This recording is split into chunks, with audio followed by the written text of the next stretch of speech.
Hello అండి, అందరికీ నమస్కారం. దక్షిణాయనం శరదృతువు కార్తీక మాసం శుక్లపక్షం సప్తమి ఉత్తరాషాఢ నక్షత్రం. ఈరోజు చాలా విశేషమైనటువంటి రోజు. అయితే ముందుగా ఈరోజు ఉదయాన్నే పసుపు కుంకుమ తీసుకుని వీటిని రెండింటినీ కలిపి దేవుడి గదిలో స్వస్తిక్ రాయాలి. దేవుడి గదిలో సప్తమి గడియల్లో స్వస్తిక్ వేసి మధ్యలో ఒక దీపం, 4 కోణాలలో 4 దీపాలు పెట్టి పసుపు ఎరుపు రంగు పుష్పాలను అలంకరించి దాని ముందు కూర్చొని కొంచెం పాలు తెల్ల ఆవాలు చేతిలో పట్టుకుని మీ సంకల్పం చెప్పుకుని చేతిలో ఉన్నవి స్వస్తిక్ ముందు వేసి నమస్కరించుకోవడం వలన ఖచ్చితంగా మీ సంకల్పం నెరవేరుతుంది.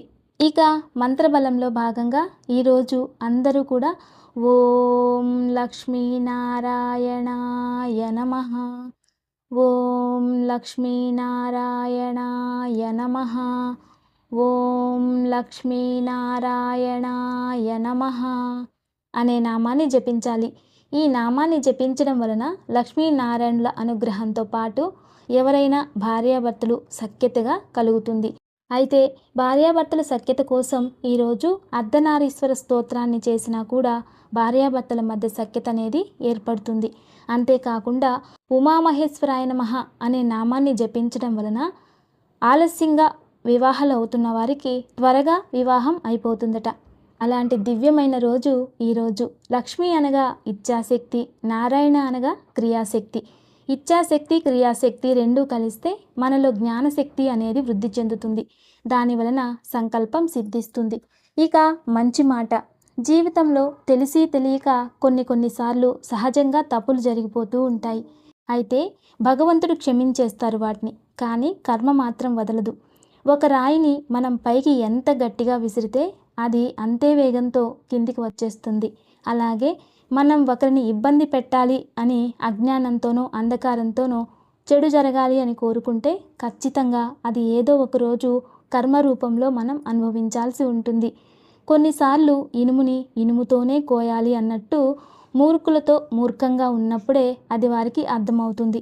అలా కాకుండా మూర్ఖుల దగ్గర మనం బుద్ధిమంతులుగా వ్యవహరిస్తే వారికి అది ఎప్పటికీ అర్థం కాదు. అందుకే ఒక్కొక్కసారి మూర్ఖుల దగ్గర మనం కూడా అలా వ్యవహరించడం చాలా మంచిది.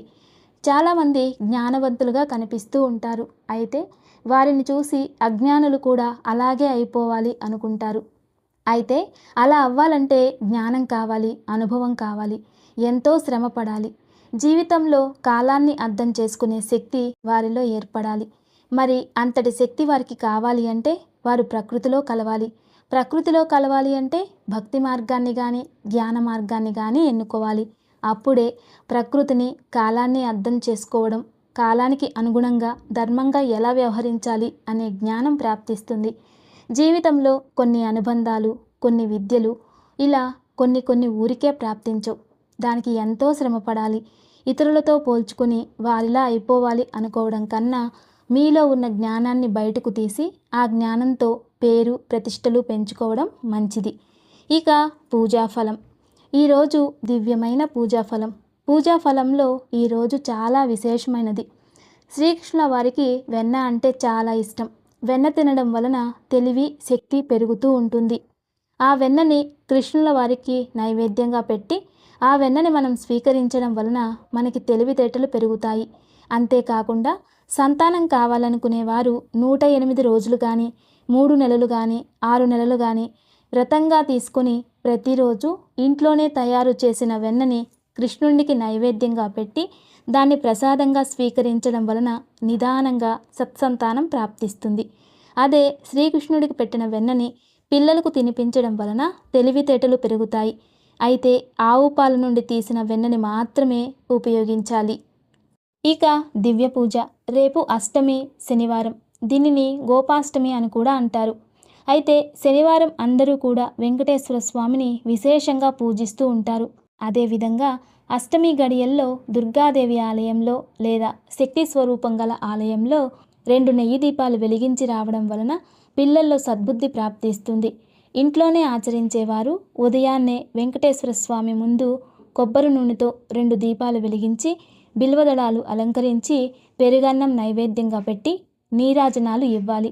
ఇలా చేయడం వలన వెంకటేశ్వర స్వామి అనుగ్రహం వలన వ్యాపారస్తులు, రియల్ ఎస్టేట్లో ఉండేవారు, ఇంకా భూమికి సంబంధించిన వ్యాపారాలు చేసేవారు, ఇలాంటి వారందరికీ కూడా అభివృద్ధి లభిస్తుంది. వీలైతే ఆవు పేడపై మట్టి ప్రమిదలు పెట్టి నెయ్యి లేదా నూనెతో దీపాలు వెలిగించడం వలన శుభం జరుగుతుంది. ఇక ఆయుక్షేమం. ఈరోజు దివ్యమైన ఆయుక్షేమం.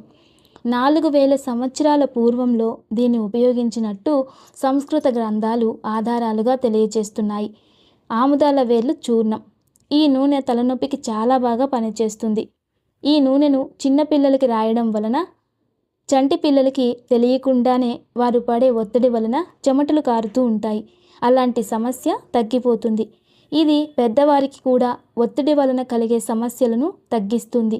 ఈ నూనెను కొంచెం గోరువెచ్చగా చేసి నాభిలో 2 చుక్కలు వేసి చుట్టూ కొంచెం అప్లై చేయడం వలన కడుపులో మంట, నొప్పి, శరీరంలో వేడి, కళ్ళు మంటలు ఇవన్నీ కూడా తగ్గిపోతాయి. ఈ చూర్ణాన్ని కషాయంగా కూడా తాగవచ్చు. దీని వలన గ్యాస్ట్రైటిస్ తగ్గిపోతుంది. రోజు రాత్రి భోజనం అయిన తర్వాత 1/2 టీ స్పూన్ తాగడం వలన లంగ్స్ శుద్ధవుతాయి. అంతేకాకుండా ఆస్మాతో బాధపడే వారికి కూడా ఈ చూర్ణం చాలా బాగా పనిచేస్తుంది. ఈ చెట్టు యొక్క కాండం, వేర్లు, విత్తనాలు, పువ్వులు, ఆకులు అన్నీ కూడా ఔషధ గుణాలే. పితృదేవతలకి దీపాలు వెలిగించేది కూడా ఆముదం నూనెతోనే. దీన్ని ఉపయోగించడం ఆరోగ్యానికి చాలా మంచిది. అంతేకాదు హెయిర్ ఫాల్ను కూడా ఈ ఆయిల్ చాలా బాగా తగ్గిస్తుంది. ఇక దివ్యమైన యోగక్షేమం. ఉద్యోగ ప్రాప్తికి ఈరోజు సాయంత్రం మేడి ఆకులపై మట్టి ప్రమిదలను ఉంచి వాటితో నెయ్యి వేసి లక్ష్మీదేవి ముందు కానీ మరే అమ్మవారి ముందైనా కానీ దీపారాధన చేయాలి. నీలిరంగు పుష్పాలతో కానీ ఎర్రని పుష్పాలతో కానీ పూజించాలి. కార్తీక పురాణము 7వ అధ్యాయము. శివకేశవార్చన విధులు. వశిష్ఠుల వారు జనకునికి ఇంకను ఇటుల బోధించిరి. రాజా, కార్తీక మాసము గురించి దాని మహత్యము గురించి ఎంత విన్ననూ తనివి తీరదు. ఈ మాసములో శ్రీ మహావిష్ణువును సహస్ర కమలములతో పూజించిన వారి ఇంట లక్ష్మీదేవి స్థిరముగా ఉండును. తులసి దళములతో గాని బిల్వపత్రములతో గాని సహస్రనామ పూజ చేసిన వారికి జన్మరాహిత్యము కలుగును. కార్తీక మాసమందు ఉసిరి చెట్టు కింద సాలగ్రామం ఉంచి భక్తితో పూజించిన ఎడల వారికి కలుగు మోక్షం అంతింతగాదు. అటులనే బ్రాహ్మణులకు కూడా ఉసిరి చెట్టు కింద భోజనము పెట్టి తాను తిన్న సర్వపాపములు పోవును. ఈ విధముగా కార్తీక స్నానములు, దీపారాధనలు చేయలేని వారు ఉదయమున, సాయంకాలమున ఏ గుడికైనను వెళ్ళి భక్తితో సాష్టాంగ నమస్కారములైనను చేసిన ఎడల వారి పాపములు నశించును. సంపత్తి గలవారు శివకేశవుల ఆలయములకు వెళ్ళి భక్తితో దేవతార్చన, హోమాదులు, దాన ధర్మాలు చేసినచో అశ్వమేధము చేసినంత ఫలము దక్కుటయే కాక వారి పితృదేవతలకు కూడా వైకుంఠ ప్రాప్తి కలుగును.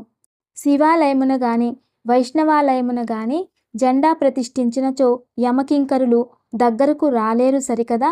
పెనుగానికి ధూళిరాయి ఎగిరిపోయినట్లే కోటి పాపములైనను పటాపంచలైపోవును.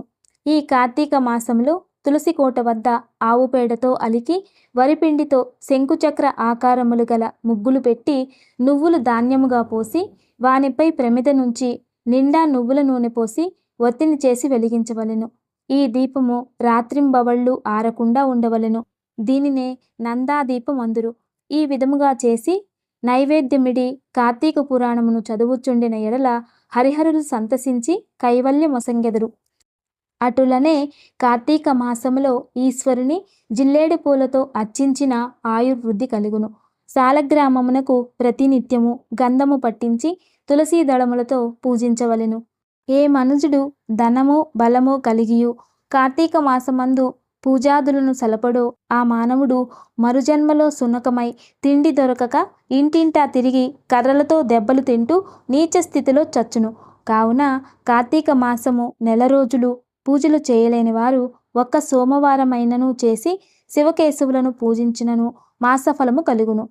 కనుక ఓ రాజా, నీవు కూడా ఈ వ్రతమాచరించి తరింపుమని చెప్పెను.